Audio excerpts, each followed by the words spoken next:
Hello viewers, class. Welcome to Mr. Marashanya online lessons. Today we are going to do our revisions in history paper 1. Okay, so the first question that we have is question number 2, and the question is asking us about sources of history.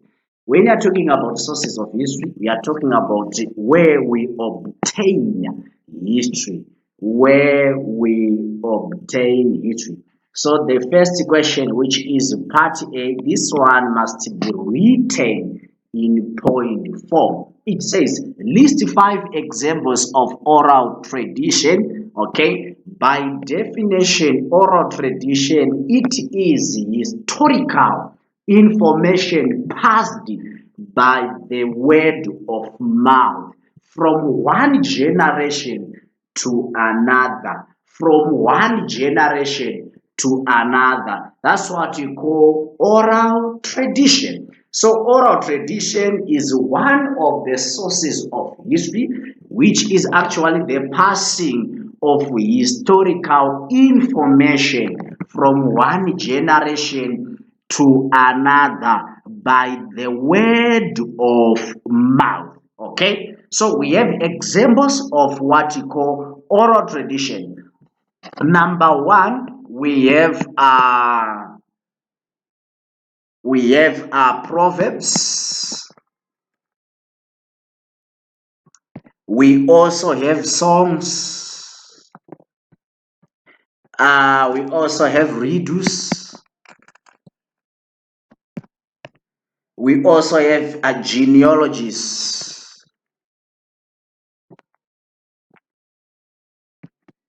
Okay, and we have folklore.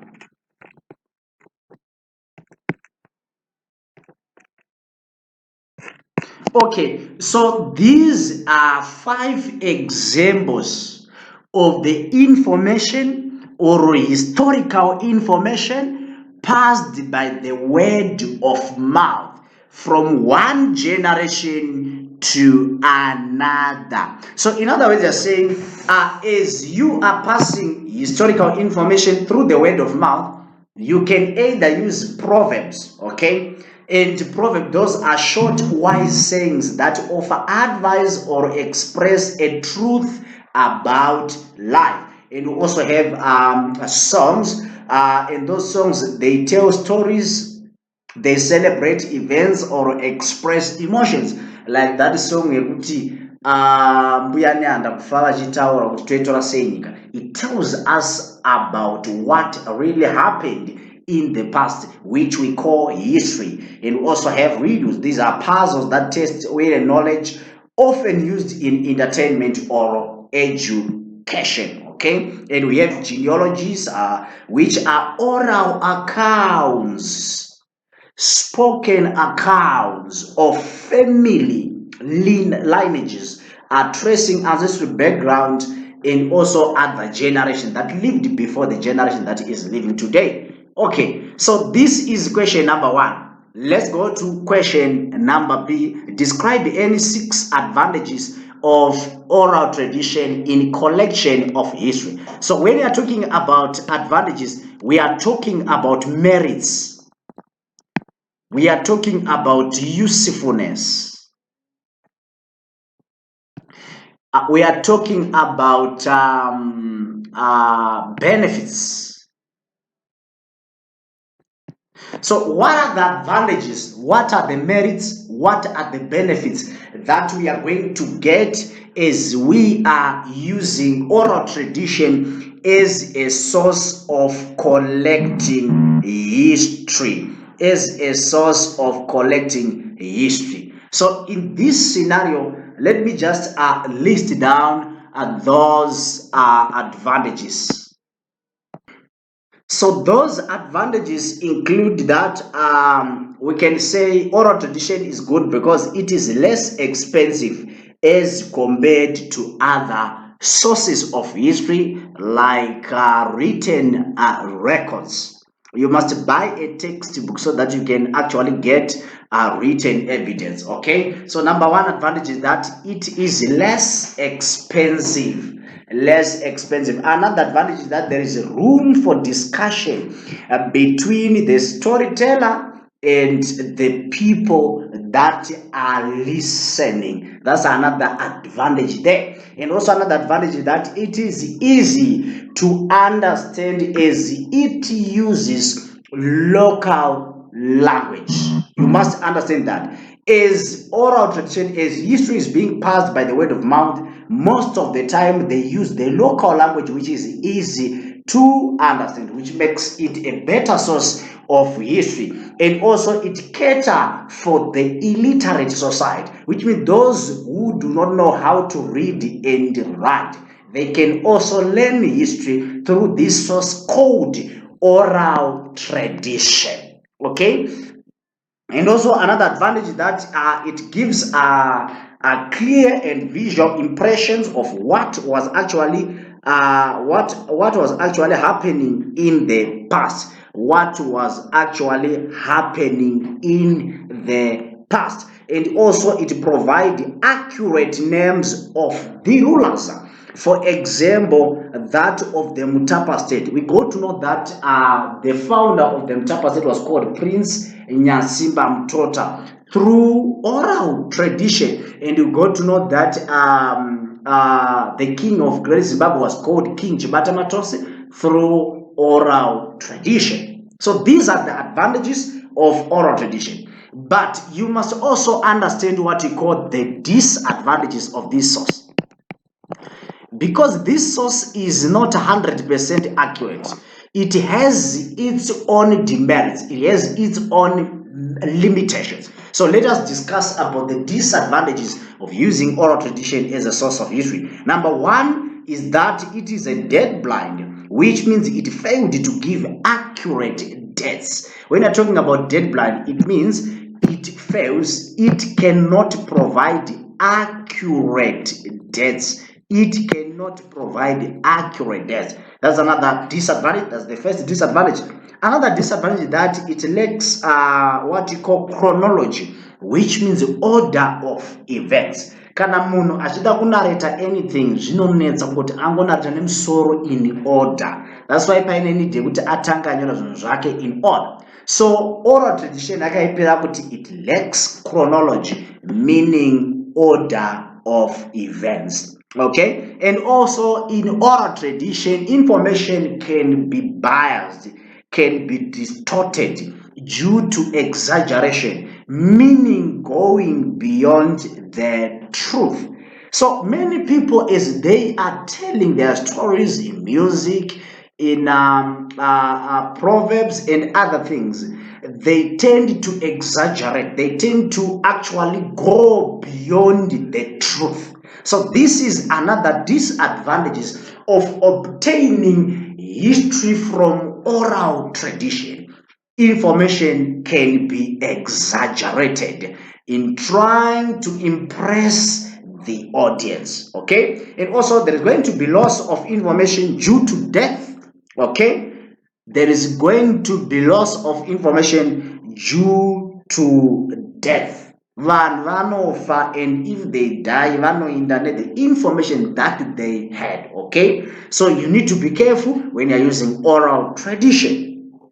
Another disadvantage is that it led to distortion of history, because human mind have got the tendency of forgetting things. In other words, in general, you're saying information can be forgotten in history. Information can be what? Can be forgotten. Why? Because human mind have got that tendency of forgetting what? Of forgetting things. This is another disadvantage or limitation or demerits or non-benefit of using oral tradition as a source of history. And if you check very closely, you are going to see that listening to history from oral tradition as a source of history, the information that is going to be given there, that information is going to be one-sided. Is going to be one-sided, as the storyteller would actually focus on what he want the audience to hear. Anenge achingotaura side raanoda kuti vanhu vanzwe. Okay, so the information that you can obtain from oral, so the information that you are going to obtain from oral tradition, it can be one-sided, one-sided, one-sided, as the storyteller select what he want the audience to hear and leaves out what he doesn't like to the audience to hear. Okay, then part C: how far can oral tradition be relied upon as a source of history? So this question is not that difficult, okay? So in other words, they are saying, can we rely on oral tradition as a source of collecting history? So you must balance your analysis. How do you balance? On the first side, support the usefulness of oral tradition. Give the reasons why we must rely on oral tradition as a source of history. And on the other hand, you highlight the limitations, the disadvantage, and give us the solutions to each disadvantage. Okay? Which means on the other side, you are going to highlight the limitations, where you can actually point out that because of this reason and this reason and this reason and this reason, I think it's better for us to use oral tradition together with other sources like archaeology, written records. So listen to me as I'm going to answer this question. So you can just say oral tradition can be relied upon as a source of history to a greater extent. Then after that, you put a full stop. Then you say this is because in oral tradition, it gives us the origins of various states like the Mtapa state. We got to know the origin of the Mtapa state through oral tradition, like the existence and the reasons why Great Zimbabwe was built. We got to know all those things through oral tradition. And also you give also tangible evidence like the usefulness of oral tradition when it comes to the narration of social activities of various groups, okay? Because there is no source that can provide that. So you can talk about oral tradition being relied upon because it gives us the social life of the people in each and every state. It also tells us the history before written documents. That's why we must rely on oral tradition as a source of history. Then after that, you skip a line and write this. However, because oral tradition, it is associated with limitations. It must be used together with other sources. You get the way I'm going to the other side. I'm not saying oral tradition cannot be relied upon. Avoid the use of the word not. Because as you are going to use not, you are going to contradict yourself. Okay, so I am saying, however, because oral tradition has its own limitations, it must be used together with other sources like oral, like written records, like archaeology, like linguistics, like rock art, like social anthropology. For example, oral tradition, it is a dead blind. Therefore, in this case, we must use written records which provide accurate dates. Because oral tradition does not bring tangible evidence, therefore it must be used together with archaeology, which provide tangible evidence. Because oral tradition, it lacks chronology, which means order of events. It must be used with written records, which provide chronology, which means order of events. Done. This is how you're going to write your part C. Okay, let's move on to the next question. Part A, it says, name 5 tools used by the early Iron Age people of Southern Africa. So the tools used by the early Iron age people of Southern Africa. It involves knives, woes, axes, arrows, iron hammers, grinding stones, picks, iron hooks, shovels, bowels, and other things. Those are iron tools used by the early Iron Age people of Southern Africa. Next question. Outline 6 economic activities of the early Iron Age people of the Southern Africa. This question is asking about the economic organization of the Great Zimbabwe, of the Mutapa state, of the Roshi, of the Ndebele, right? So the answers that I'm going to provide in these questions, if the question comes and asks you to outline 6 economic activities of the Great Zimbabwe, Mutapa, Roshi, Ndebele, you're going to provide these solutions. Okay, so number 1 solution is the people of the Southern Africa, after the introduction of iron tools, they were now doing trade. They were now doing crop cultivation. These are economic activities. They were now doing hunting and gathering.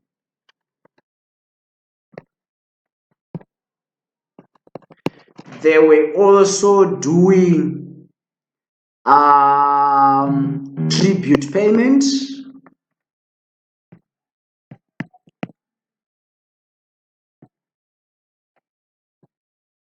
They were doing pastoralism.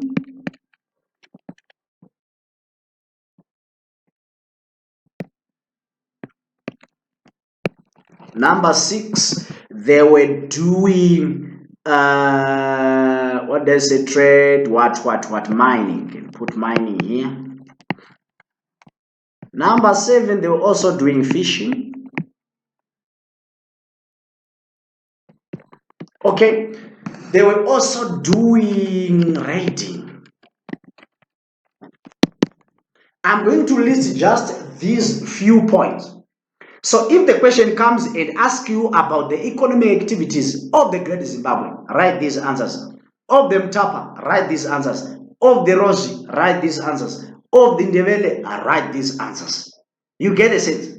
But if the question says 6 economic, they need the 6. Each point, each activity, well explained. Okay? So on this one, you can start by saying the early Iron Age people of Southern Africa, they practiced the trade. You put a full stop there, then you continue developing this point of trade. Explain the forms of trade that they were doing. Okay, for example, you can just say they were involved in internal and external trade. They were involved in internal and external trade.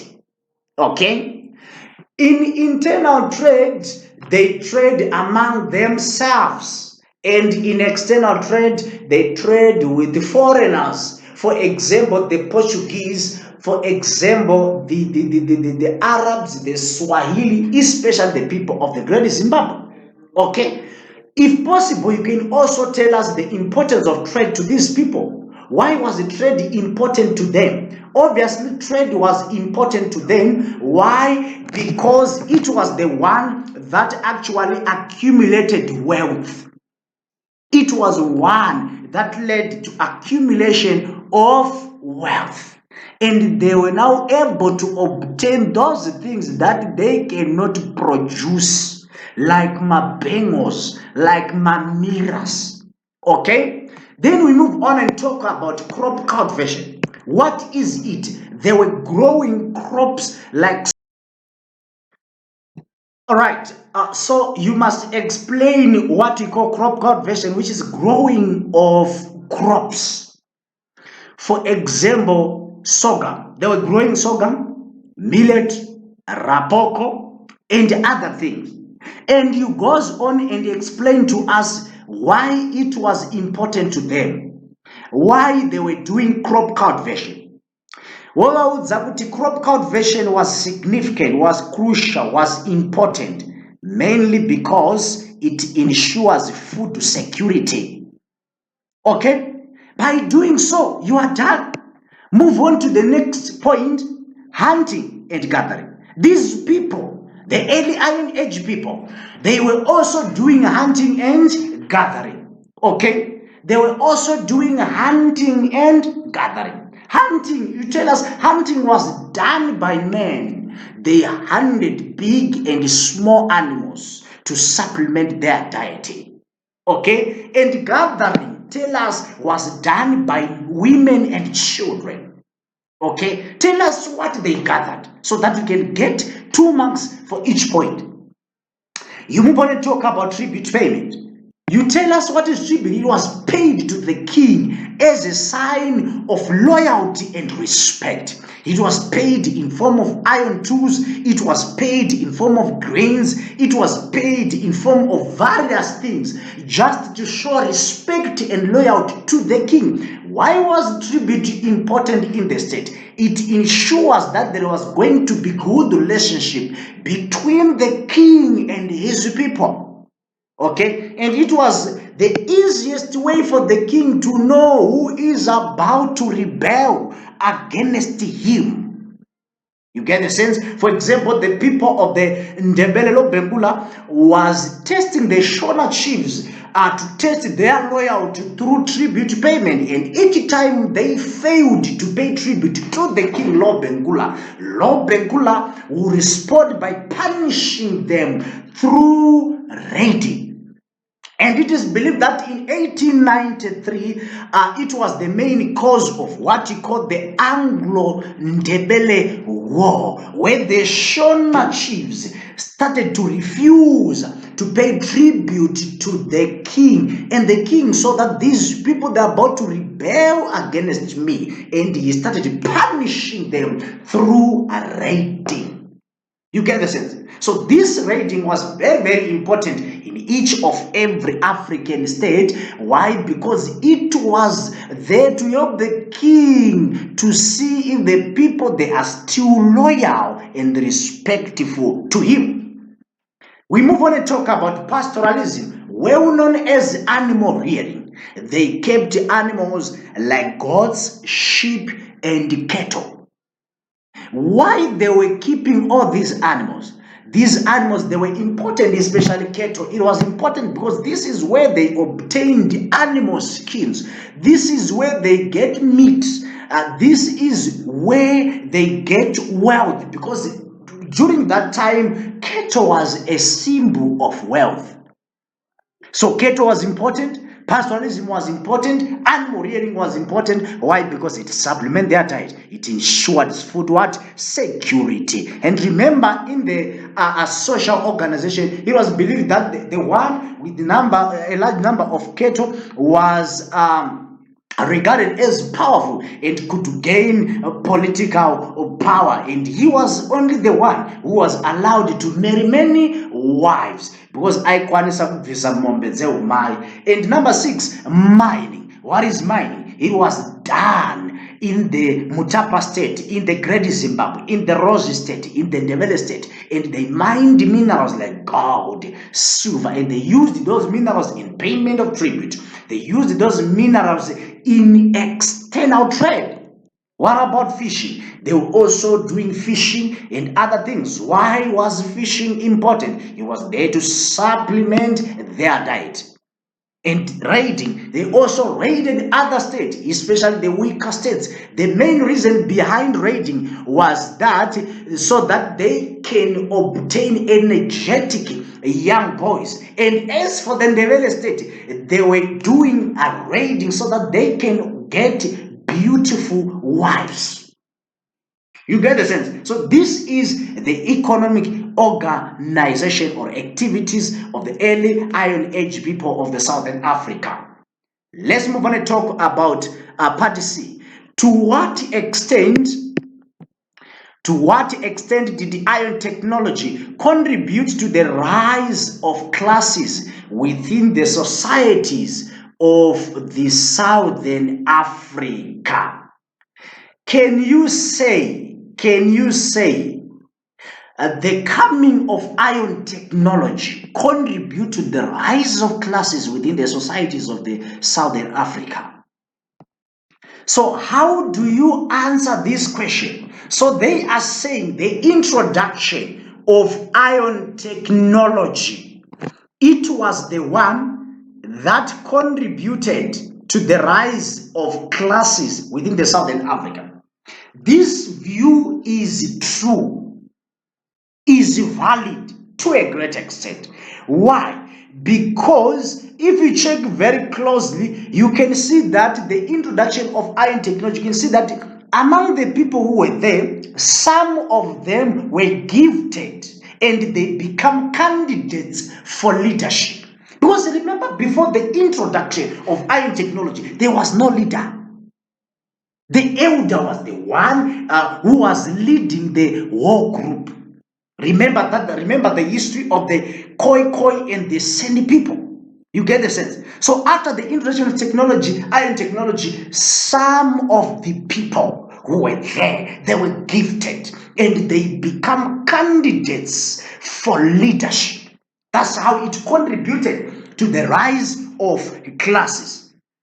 And also, if you check very closely, trade before iron technology, it led to the formation of classes, and defeat in wars, it led to some people being becoming ruled by other leaders who won during the war.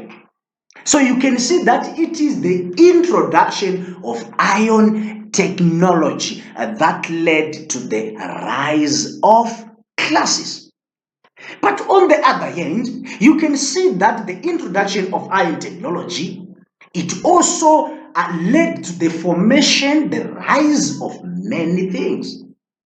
Other people, they become rich. This is however side. So you say, however, okay, iron technology led to surplus production, and some people, they become rich while others become poor, leading to classes. And iron technology, it also led to the formation of miners, not only formation of classes. It also led to the formation of miners, formation of farmers, formation of traders as classes. And also surplus production, it led to polygamy, more laborers, and this led to class differences. Craft workers, e.g., potters, weavers, concentrated on their what? On their work. So focus on the contribution of iron technology toward the rise of the classes on the great extent, and also the contribution of iron technology toward the formation of other things. Okay, so this is how you were supposed to answer this question. Let's move on and talk about the next question, which is question number 4. Name 5 provinces of the Mutapa state at the peak of its power. So, name 5 provinces of the Mutapa state at the peak of its power. 5 marks.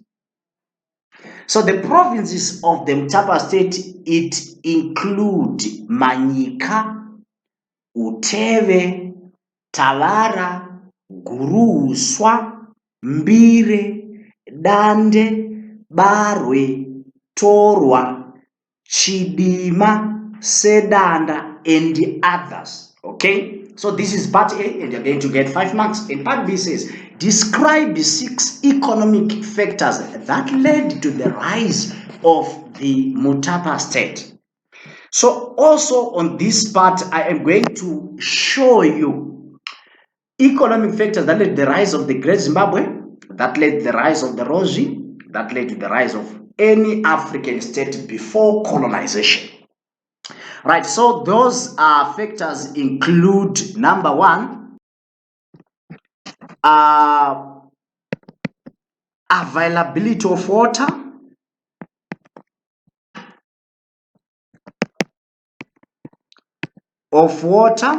for domestic use. Availability of water for domestic use, right? Then another point, another economic factor that led to the rise of the Mtapa State is availability of minerals,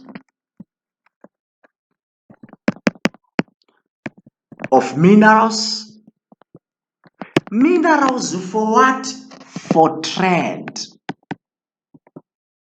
Then another is availability of grazing pastures. For what? For pastoralism or for animal rearing.